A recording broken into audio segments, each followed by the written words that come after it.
So there's a story that you were telling me about how you grew pipeline 150%. How did you go after ZipWhip's customers? Was the email? So we would be potentially 3 of the 10 results on a Google search page for anything related to ZipWhip.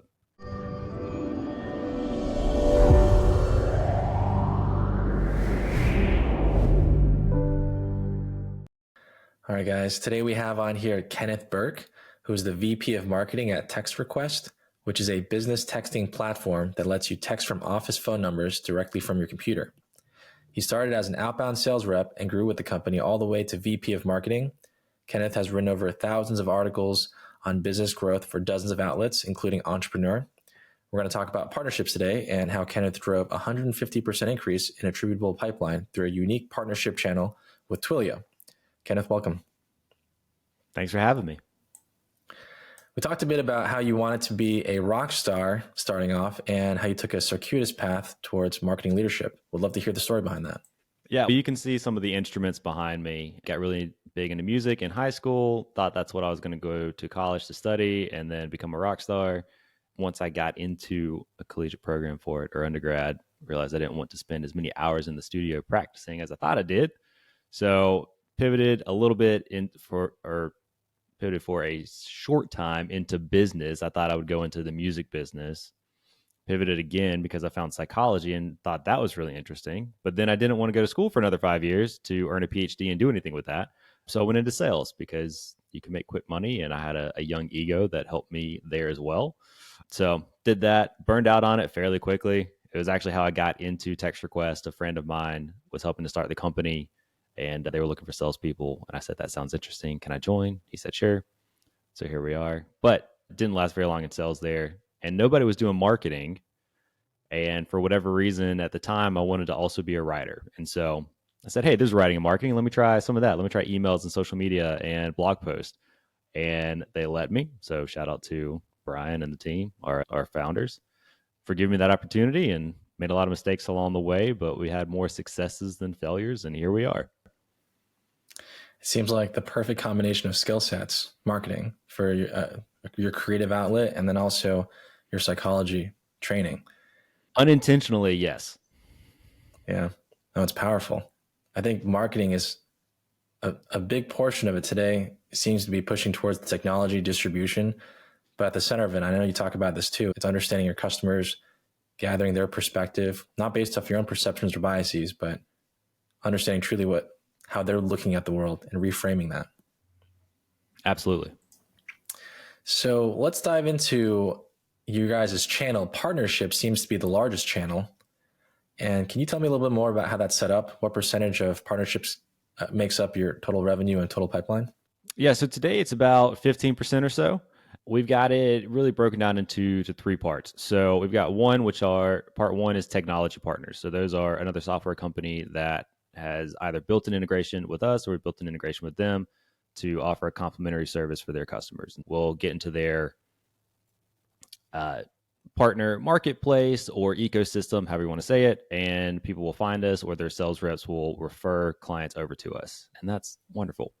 And number 2 is we have some affiliates or referrals. And these are typically business consultants or somebody you actually would go to for advice on something. And the consultant doesn't want to manage things for their client, but they'll say, hey, you should go work with TextRequest for your text messaging needs. And we'll take that all day. And then number 3 is marketing agencies and IT firms. So managed service providers. So maybe it's an agency is managing marketing and sales conversations. Maybe it's the IT is managing customer service or scheduling, something like that. So those are our 3 buckets for partnerships. And for each of these 3 buckets, how much time do you yourself allocate and what does that look like on daily? I don't do too much anymore with it daily, like day to day, which is really nice. A lot of it on my end is more educational and content. And so we actually did maybe a unique thing is we built our partnerships program underneath marketing. And then it got robust enough. We actually branched it off into its own. And so now it's actually, merged with our enterprise sales team, which is probably atypical, but it has worked well for us. So yeah, for me, it's largely content. If we do any co-marketing, obviously that falls under us. And then sometimes there are complementary things we will do as well. So If let's say there's a partner event going on, we'll do some marketing around that or some retargeting. I mentioned education, emails, blog posts, webinars, things like that. So day to day, it's not too much, but we are fairly active in it still. It's a powerful channel. It's hard to build a sales team to sell your product, but if you can get other people to help sell on your behalf, that's the cheat code to growing rapidly and efficiently. So partnerships is difficult to set up, but sometimes amazing things just fall right into your lap. So there's a story that you were telling me about how you grew pipeline 150% in 1 year, directly attributable to this unique situation where Twilio acquired one of your competitors, and you were able to migrate a large portion of their customers onto your platform. We can start from the beginning, and I'll let you take it away from here. So from the beginning, we're a text messaging software. Twilio is actually an upstream provider of ours that we have built some things out on top of their SMS APIs. So we've had a relationship with them since the beginning. And we had a partner relationship with them as well back in the day, pre-COVID, where if they had a lead come in and the lead wasn't a good fit to want to build something using Twilio services, we were somebody that they would refer to say, hey, you can just buy it instead. This is already built out, use TextRequest. So we had some relationships there, but there's also so much turnover at a massive company like Twilio. And there's always reorganizations or reorgs. People are shifting roles all the time. So that over time became something that was tough to keep up with, I'll say. Fast forward a few years, and Twilio decides to buy our largest competitor or most direct competitor, which was named ZipWhip. And we were a fairly close feature match. It's funny because they started in Seattle, Washington, and we started in Chattanooga, Tennessee. So opposite sides of the states, but doing pretty much the same thing. And we weren't entirely sure what was going to happen whenever Twilio did buy them. But then we heard the announcement or found out that they were going to sunset ZipWhip. They were going to shut down the front end software. And basically ZipWhip had some back end infrastructure and some other things that was really valuable for Twilio's audience. We think that was the decision to buy them and then why to shut down the software. So that happened, and we started reaching out to all of our contacts at Twilio saying, hey, how can we get involved with this? We know all those thousands of customers that ZipWhip has been serving are going to need to go somewhere. Wouldn't it be great if we could keep them using a product that is at least on the Twilio platform so that traffic is still going through Twilio? And they were of like minds, the people we ended up working with, but they weren't going to offer an exclusive referral partnership in something like this. They need to be fairly neutral. And instead of saying, hey, go to TextRequest, say, hey, go to one of these 3 or one of these 5 providers, these partners of ours. We did our work to become one of the partners. We thought it made sense anyway because we were the closest feature match already.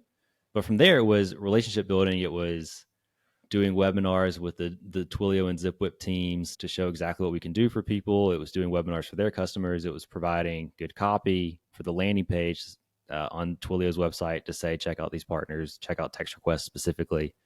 We also had our own team reaching out to everyone we could find who was a ZipWhip customer. And we used a handful of tools built with or something to see if there was a pixel on somebody's website. So we could hit them up and say, hey, that's going away. Come use us instead. And I'll say it was amazing how many of their customers, this is a good lesson here. It was amazing how many of their customers didn't realize that ZipWhip was shutting down. They just missed the communications or they weren't looking for it, which the marketing lesson there is nobody sees what your message is every time you say it. So just keep repeating it if it's something important. But anyway, so there's some of the marketing side. And what really helped us, I think, win the lion's share was that our product team built a migration tool so that with one click, you could actually move all of your data from ZipWhip to TextRequest. And that was incredible. We wanted it to be an effortless switch. Even in the best of times, switching software services is a headache and a pain in the rear, and you don't want to do it. And especially if somebody is forcing you off when you didn't want to do it on your own, we knew things could get touchy. So we wanted to make it really easy. Our customer service teams, our sales team, all of our people are really great to work with anyway. They're really helpful and kind and quick and responsive. So that definitely helped every other touch point. But yeah, I'll quit rambling for a moment and you tell me where you want to go with it from here. It's an amazing story. How did you guys decide to build the integration? It's already hard enough to get features on the roadmap. Sometimes roadmaps are 6 months out. So and with things like integrations, you're never really sure if they're going to go well because something like this hasn't really been done before. What was that like? The convincing and change management that had to take place. Yeah, it's amazing how quickly and powerfully you can do something once everyone agrees on it. And in our case, we all saw, we knew how large ZipWhip was. We knew how good it would be to work with Twilio. We knew how much revenue we should be able to earn from these customers because it was so similar to everybody else we worked with. Excuse me. And so we said, hey, this is a huge opportunity. This is our golden goose moment, if you will. We need to make sure we take advantage of it. What is it going to take for us to take advantage of it? Okay, well, we're going to need to make sure we can onboard. We're going to need to outmarket the other people who are the other partners on the list. We're going to need to be more helpful so that people have a good experience and actually stay with us and don't decide to leave us for another vendor. We need to be as clear and helpful as we can in our product up front. One thing was webinars, I mentioned. Another thing was we would record canned demos and just put it on the website.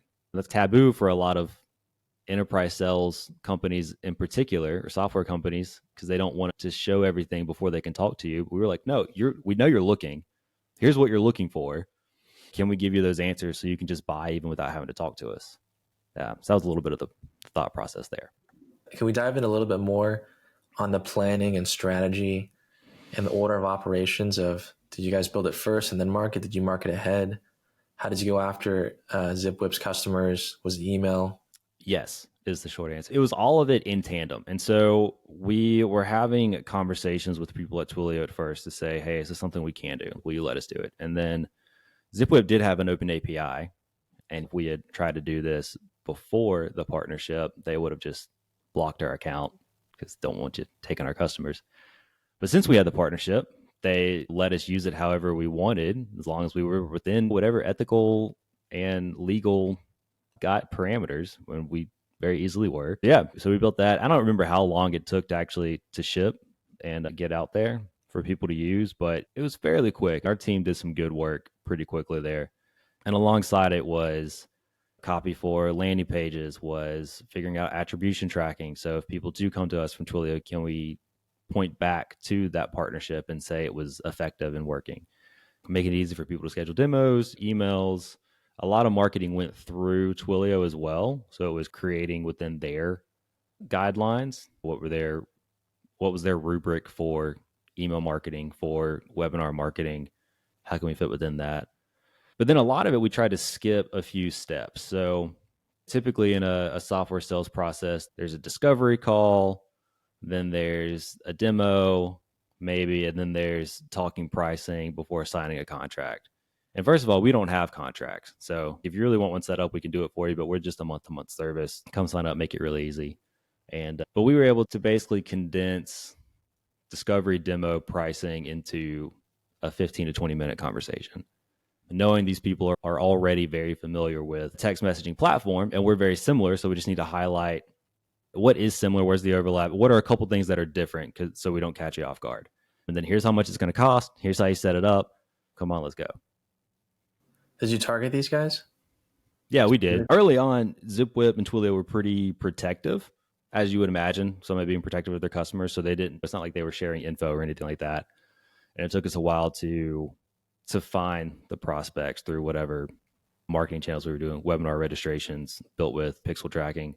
Maybe the most helpful thing was Google Ads and making sure. So two things, actually. So we had 2 pages about ZipWhip on our website. So we had a blog post and we had an integration or product landing page. And both of those ended up ranking at the top of search results for ZipWhip replacement or ZipWhip shutdown, which is fantastic.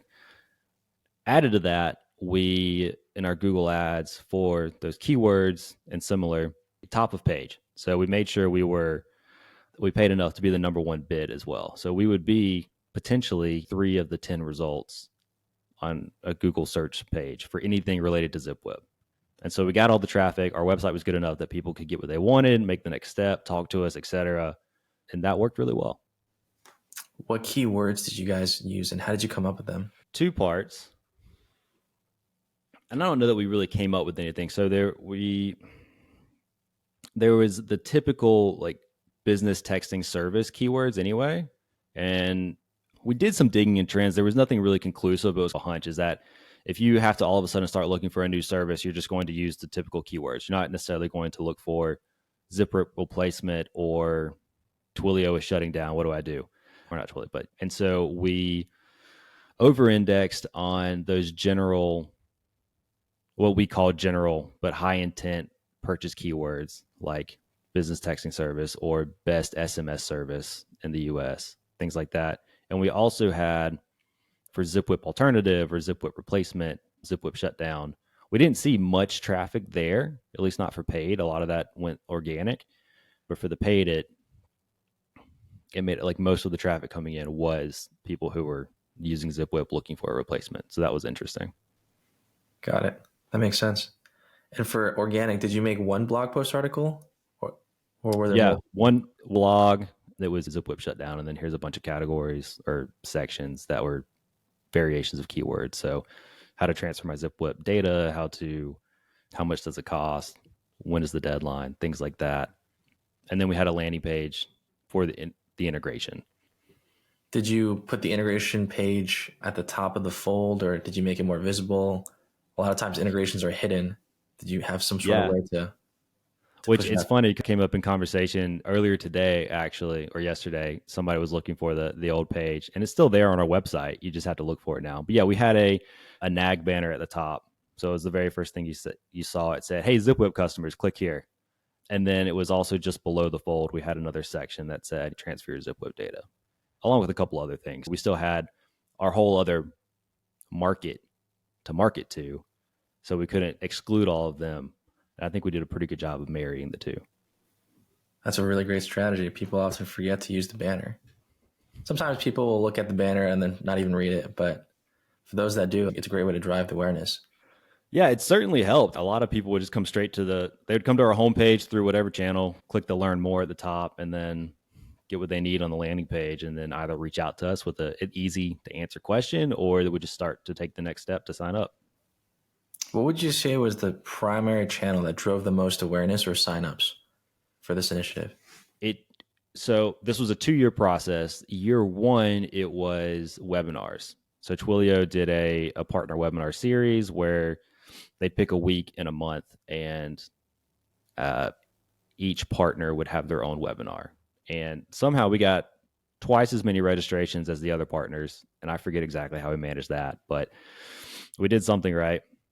So we had twice as many registrations there, and that drove a ton of demos for us, a ton of purchases for us. And then we cut back on webinars the second year, and it was largely us calling ZipWhip customers to book demos. And I don't even remember how we got all the contact data there aside from what I've already shared, but yeah, just calling them, hey, did you know ZipWhip shutting down? Oh, actually, yeah, we had heard about that. We're a partner with them, yada, yada, yada. Do you want to see how it works? It was effective. You don't need to say more than that. They're shutting down. They know what that means. No, it's definitely the conversation starter, right? And some people still hadn't heard it. Some people didn't believe us. They thought we're just lying, and that's funny. But yeah, I don't know if you've heard, but Twilio has acquired ZipWhip. They're shutting down. We're a partner of theirs. We're just reaching out to people, trying to get them to transfer before the deadline so you don't miss anything. And usually we were talking to, call it a gatekeeper, where the decision maker is the owner or something, and we weren't able to reach them. Sometimes we were. But then it would be, can we get the right person's email to follow up with to schedule a demo, or can we just go ahead and schedule a time right now? My significant minority just took a moment to actually see a quick demo, 5 or 10 minutes to just look at the product. I think that was really helpful as well. But it was so varied. It's hard to say that one thing in particular happened every time. What a great strategy. Max, it costs almost nothing, but it created absolute pain for customers that have a need for your product. And really the main thing was just to get in front of them at the right time. To get in front of them at the right time. And we still had to figure out what their customer journey was and match them along the way. And that was challenging for me, because whenever we went into it, I was thinking, okay, a lot of these people would be just like our normal market, who they realize, okay, I need a texting service or I need a replacement for what I'm currently using. Let me just go to Google and start the process that way. And it ended up being entirely different, because most of these people weren't actively looking. They were being pushed off. And so how we got in front of them, how we got their attention, how we created empathy with them and made them want to actually learn more and hear from us, it was all different. Similar, very similar, but it was just different enough that it threw me for a loop for a little bit. We got all the pieces working together. Our team did a fantastic job, and it's worked out. The returns speak for themselves. Well, I appreciate you sharing the story. Is there someone in your career that you'd like to give a shout out to? Yeah, you asked me that before we started, and I was thinking there's so many people. I'll say there's two. There's one's my dad. He's incredible. Thank you. Thank you, sir. And number two, I'll say Brian Elrod, our CEO, co-founder, the guy I've reported to directly for the last 9 years. He's given me the opportunities and coaching along the way. So it's been a good ride. You stuck around for 9 years, for sure. In this environment, through the tech hype cycle, when people move after 1 year, it's amazing. It's a testament. Yeah. And lastly, how can people find out more about yourself? So about me, I'm on LinkedIn, Kenneth Burke. I look like this if you're watching the video. I also have a blog/newsletter called burkebits.com. And then if you want to learn more about TextRequest, you can come through my channels and you'll find them there. Or go to textrequest.com and find us. Great. It's a pleasure having you on. Thank you. Thank you, Alan.